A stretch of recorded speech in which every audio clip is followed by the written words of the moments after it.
Apakah Arne Slot salah? Menurut saya dia nggak salah.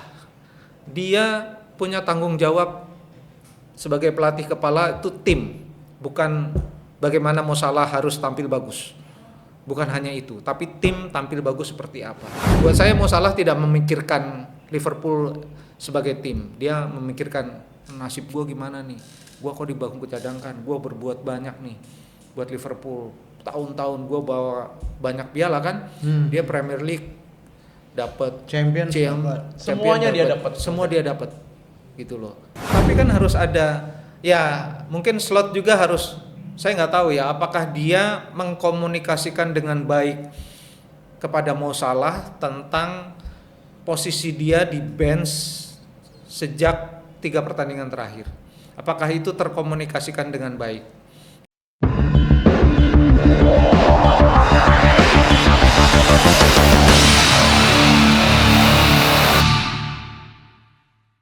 Sebenarnya ada satu lagi sih yang pengen kita omongin Mas Joy. Sebentar ya kita ngomongin soal Liga Inggris Mas Joy. Kalau ini kita lebih santai gitu ngomongin Liga Inggris Mas Joy. Ya, kalau Liga Inggris kan kemarin Liverpool dihebohkan juga dengan pertikaian antara Mohamed Salah dan Arne Slot. Kalau Mas Joy melihatnya bagaimana? Apakah memang Salah itu benar-benar salah? Atau kita mau komen tapi salah? Gimana? Gini, saya fans berat Liverpool. Wah, ini dekor Saya nih. fans berat Mo Salah. Tapi dalam kaitan ini saya menyesalkan kenapa Mo Salah melakukan hal itu. Karena gini, Arne Slot di tengah badai yang dia hadapi, dia nggak mungkin dia hanya fokus pada satu pemain. Dia harus fokus pada tim. Dia harus fokus pada Ekitike, dia harus fokus juga pada itu. Dia harus bagi. Dia nggak bisa hanya fokus pada Mo Salah. Bahwa kenyataannya Mo Salah adalah legend, iya. Tapi penampilan dia sejak Liverpool terakhir meraih kemenangan sampai kemudian dia di bangku cadangkan ketika melawan Leeds, kalau nggak salah ya, lawan Leeds, itu kan memang nggak seperti musim-musim sebelumnya. Bukan saja cuma soal gol, tapi juga soal peran dia dalam bertahan. Kan dia sebetulnya diskusi terakhir dengan Arne Slot ketika dia menandatangani kontrak adalah komitmen dia untuk ikut membantu pertahanan sebetulnya. Diskusi ketat. Nyatanya kan nggak bisa dia. Waktu musim sebelumnya, waktu pertama kali Arne Slot datang, itu fokusnya Arne Slot kepada Mo Salah itu juga soal pertahanan. Apa yang dikatakan oleh Mo Salah? Saya nggak mampu bos kalau sambil bertahan. Gua nyerang aja deh. Tapi apa yang terjadi? Dia kan membayarnya dengan gol dan assist. Iya kan? Berbeda sama yang sekarang. Dia tetap bilang nggak bisa. Arne Slot bilang, gua butuh lu untuk ikut bertahan. Paling nggak lu jaga, kalau kehilangan bola jaga di lini tengah. Lu intercept kayak apa kayak gitu loh. Dan itu kan dia tidak lakukan. Tapi sebaliknya dia juga tidak bisa mencetak gol banyak. Jadi nggak ada timbal baliknya dari Mo Salah. Itu juga yang membuat dia kemudian kan di bangku cadangkan. Karena terakhir menurut saya yang paling krusial adalah ketika kalah dari Eindhoven ya, atau dari PSV. Dan ketika kalah dari Manchester City kalau nggak salah, itu statistiknya Mo Salah jelek banget. Jadi Arne Slot dengan semua pertimbangan dia sebagai pelatih kepala, dia harus memutuskan. Dia harus mengubah taktik, memperkuat lini tengah dalam cara bertahan. Dia nggak bisa ngandelin Mo Salah gitu loh. Nah, Mo Salah yang udah 9 tahun itu kalau buat saya dia harusnya lebih bisa menjaga, karena kan ada pemain bintang juga pada satu musim off day kan gitu loh. Dia lagi off day gitu loh. Nah, waktu lagi off day, menurut saya dia di bangku cadangkan 5 pertandingan pun menurut saya masih sangat wajar gitu loh. Karena dia harus mengejar hari-hari terbaiknya ketika dia di bangku cadangkan. Dia mempergiat latihannya atau apa. Bukan dia marah-marah di media gitu loh. Jadi menurut saya itu dengan segala kagum saya kepada Mo Salah, saya menyesalkan itu karena itu tidak membuat Liverpool sebagai tim menjadi lebih baik. Kalau dia mengatakan itu, kalau dia diam, dia memendam semuanya, kemudian dia melakukan hal yang tidak diketahui orang, dia latihan lebih keras atau dia mengevaluasi diri, mungkin tidak akan seperti ini gitu loh. Apakah Arne Slot salah? Menurut saya dia nggak salah. Dia punya tanggung jawab sebagai pelatih kepala itu tim, bukan bagaimana Mo Salah harus tampil bagus. Bukan hanya itu, tapi tim tampil bagus seperti apa. Jadi kerumitan itulah yang di tengah badai Liverpool slope-nya menurun, ada kasus Mo Salah tidak membuat suasana lebih baik di ruang ganti di Anfield. Enggak membuat ya itu yang kan disayangkan. Kalau buat saya, beberapa pandit mengatakan ya sayang Mo Salah itu meninggalkan, kalau dia mau pergi itu meninggalkan luka buat dianya sendiri, buat para pendukungnya, buat para pencintanya. Bahwa dia tidak akan dilupakan sebagai legend pasti. Tapi langkah dia akhir-akhir ini tidak menunjukkan dia seorang legend, dengan segala maaf gitu loh. Jadi ya buat saya sih, saya tiap kali baca soal Mo Salah merasa iya juga ya, kenapa dia harus gitu ya. Ya kan banyak pemain juga, siapalah katakan Thierry Henry, Cristiano Ronaldo, even Leo Messi kan punya off day. Tapi apa mereka ngomong secara belak-belakan saya dilempar ke bawah bus oleh tim saya? Kan enggak. Mereka diam. Gitu loh. Jadi buat saya Mo Salah tidak memikirkan Liverpool sebagai tim. Dia memikirkan nasib gue gimana nih. Gue kok di bangku cadangkan. Gue berbuat banyak nih buat Liverpool. Tahun-tahun gue bawa banyak piala kan. Dia Premier League dapat, semuanya dia dapat, semua dia dapat, gitu loh.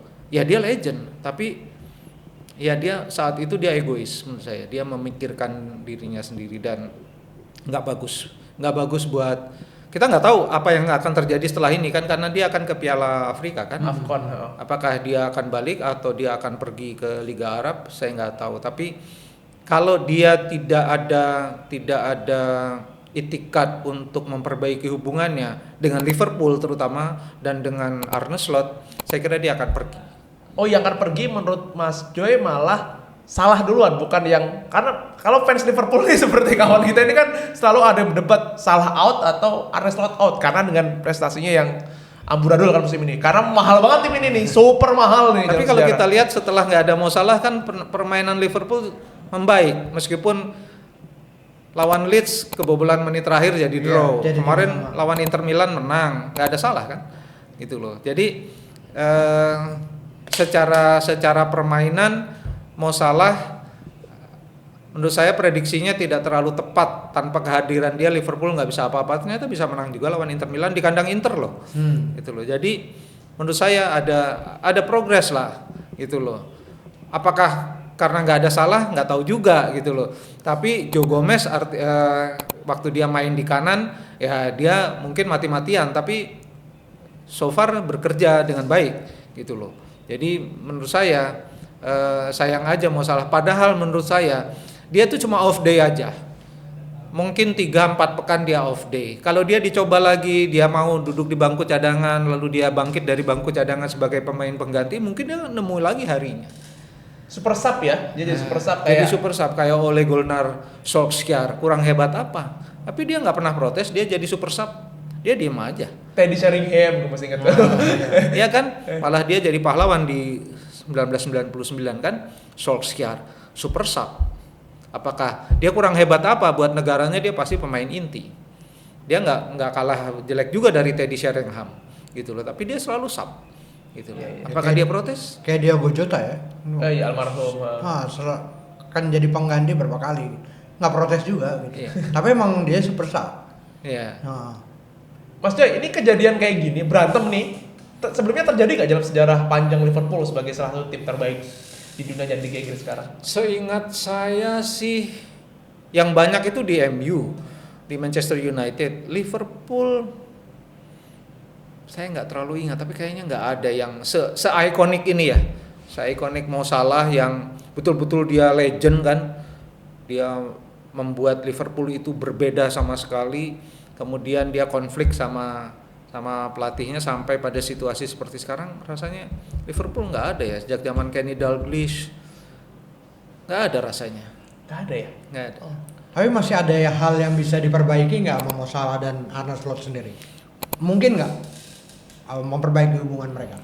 Sangat mungkin kalau Mo Salah menyadari bahwa apa yang dia katakan itu memang nggak benar.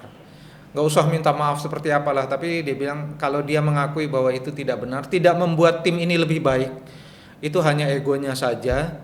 Menurut saya hubungannya akan membaik, mungkin bahkan akan lebih mesra gitu loh. Tapi kan harus ada, ya mungkin Slot juga harus, saya nggak tahu ya apakah dia mengkomunikasikan dengan baik kepada Mo Salah tentang posisi dia di bench sejak 3 pertandingan terakhir.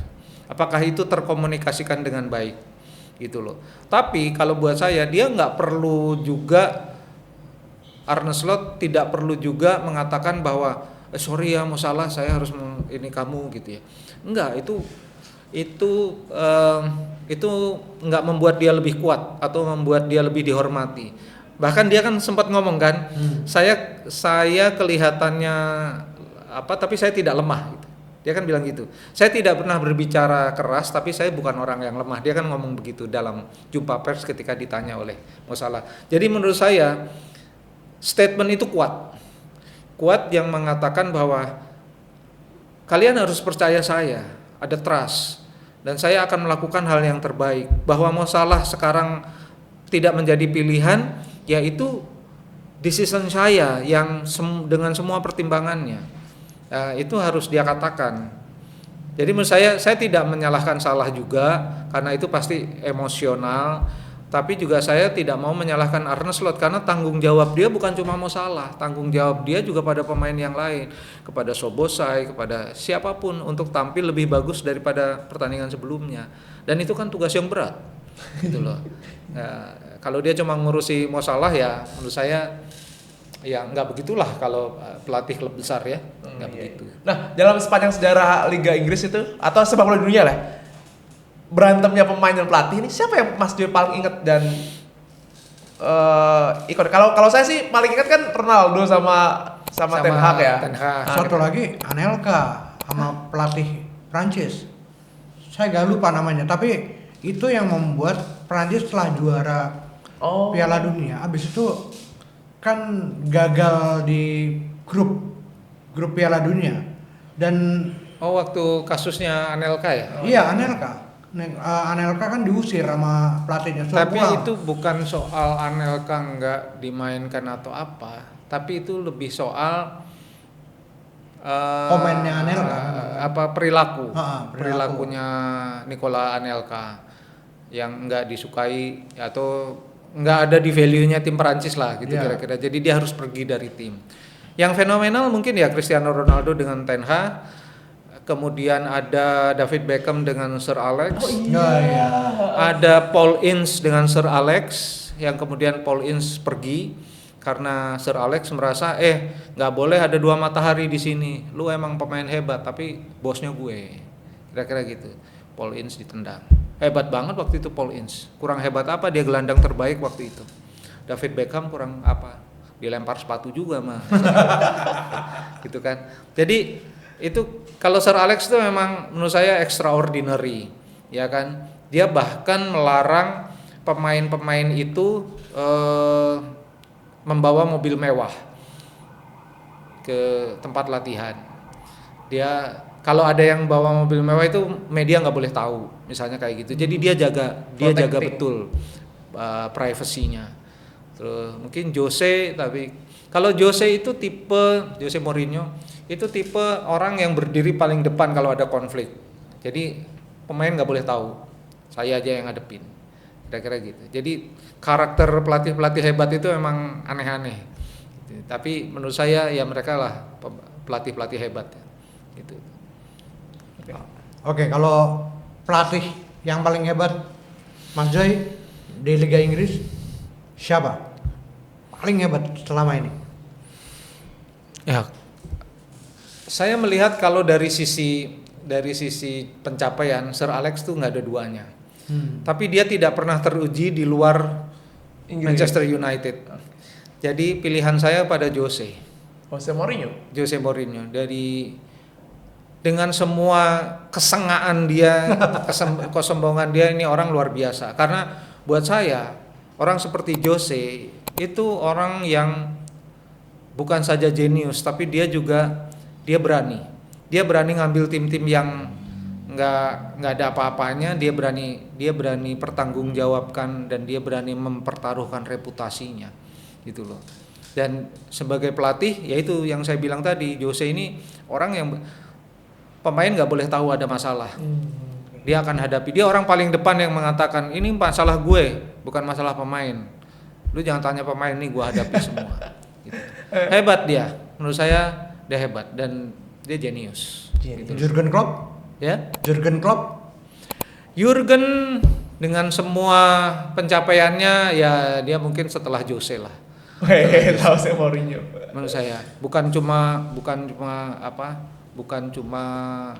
dia kan ya dia sebetulnya tuh membawa tradisi baru di Liverpool kan. Dia memperbaiki hal-hal yang sangat remeh, mulai dari pola makan, dari cara mereka datang ke tempat latihan, disiplin di non pertandingan dan segala macam. Itu persis yang dilakukan sama yang calon yang disebut-sebut mau melatih Indonesia, Herman. Herman yang Kanada. Dia kan membawa nilai-nilai baru buat persepak bolaan Kanada kan.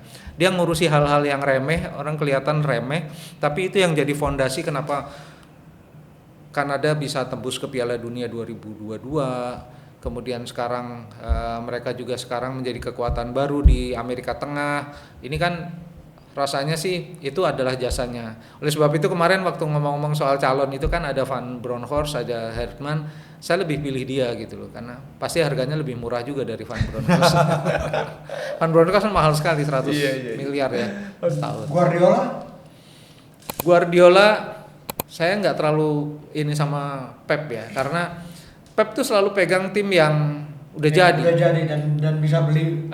Walaupun dia hebat banget di Barcelona, rebut 6 dari 6 kan, dari 6 kemungkinan dia jenius. Tapi menurut saya dia nggak teruji ya. Kalau dia siapapun bisa jadi juara lah kalau pegang Bayern Munchen kan misalnya.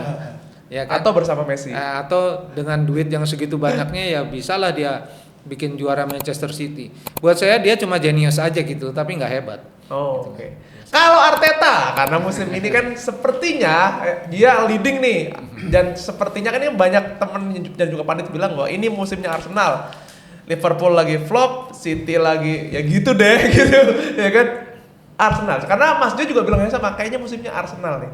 Arteta gitu. Ya, di pertemuan sebelumnya saya ngomongkan ini Arteta. Cuma ini yang harus dijaga ini tim terbaik Arsenal setelah Arsene Wenger pegang yang 2022 ya. 2002 ya. 2002. Yang Invisible. Oh, wow. Ini tim terbaiknya Arsenal loh. Setelah puluhan tahun menurut saya. Secara skuad dan pelatih. Di semua dari pelatih, susunan kepelatihan sampai semua departemen, kiper, back, tengah, depan, ini yang terbaik sekarang. Jadi kalau dia nggak juara Liga Inggris, nggak juara Liga Champions, menurut saya ini hancur lebur. Artinya ini saatnya mereka juara. Pertama kali jadi juara Liga Champion, lalu dia bisa ambil lagi Liga Inggris. Ini yang terbaik sekarang. Benar-benar nggak ada kelemahannya menurut saya. Lihat di Liga Champion, berapa kali dia main, semuanya menang kalau nggak salah. Iya kan? Gitu loh. Di Liga Inggrisnya jangan sampai tergelincir. Karena apa? Manchester City ini udah mulai dekat lagi. Udah tinggal 3 poin ya.